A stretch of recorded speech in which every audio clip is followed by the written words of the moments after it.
আমেরিকাতে বসে আম আদমি পার্টির কন্টেন্ট ক্রিয়েটর ধ্রুব রাঠির ভাই অভিজিৎ দীপকে একটা ভার্চুয়াল পার্টি বানালেন নাম করে ককরোচ জনতা পার্টি। এরকম উদ্ভট নামের কারণে সুপ্রিম কোর্টের প্রধান বিচারপতি ফেক ডিগ্রিধারী চাকরি প্রার্থীদের ককরোচের সাথে তুলনা করেছেন। তাই অপমানিত স্পৃহা থেকে ইনস্টাগ্রামে পার্টি বানিয়ে ফেললো, আবার জেনজিদের পার্টি বলে আখ্যা করা হচ্ছে। আম আদমি পার্টির এই নামকরণে উঠে আসছে অভিজিৎ দীপের বিগত কয়েক বছরের সোশ্যাল মিডিয়া অ্যাক্টিভিটি এবং অরবিন্দ কেজরিওয়ালের 7 দিন আগের জেনজিকে দিয়ে নেপালের মতো ভারতের সরকার বদলানোর আহ্বানের ডাক। যাই হোক, 5 দিনে ককরোচে ইনস্টাগ্রামে 11 মিলিয়ন ফলোয়ার্স হয়ে গেছে, প্রচুর হাইপ, তার মধ্যে আবার মেটাতে ডলার বুস্টিং করা হয়েছে, মানে পেইড প্রমোশন। এবার দেখা যাক এর ফলোয়ার্স কারা।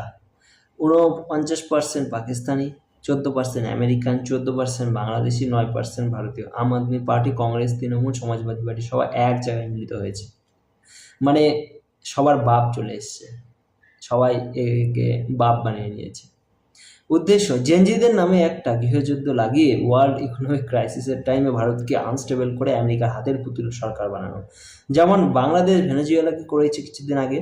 ট্রাম্প কাকার জন্য আজ পুরো পৃথিবী অসুবিধাতে ভুগছে। সেই ট্রাম্প কাকার ডিপ স্টেটের অনেক দিন ধরেই ভারতের ভিতর অশান্তি ছড়ানোর চেষ্টা করছে। তার প্রমাণ মায়ানমার হয়ে মণিপুরে ঢুকে লোকাল লোকেদের সিআইএ এজেন্টের অস্ত্র প্রশিক্ষণের ঘটনা, এবং প্রধানমন্ত্রীর চীন সফরের সময় ঢাকার একটি হোটেলে সিআইএ এজেন্টের গলাকাটা লাশ পড়ে থাকার ঘটনা, যে কিনা পিএমকে অ্যাসাসিনেট করার প্ল্যানের হ্যান্ডেলার ছিল। ভারতের মতো দেশে আমেরিকান ককরোচ মারতে শুধু লাল হিটই যথেষ্ট।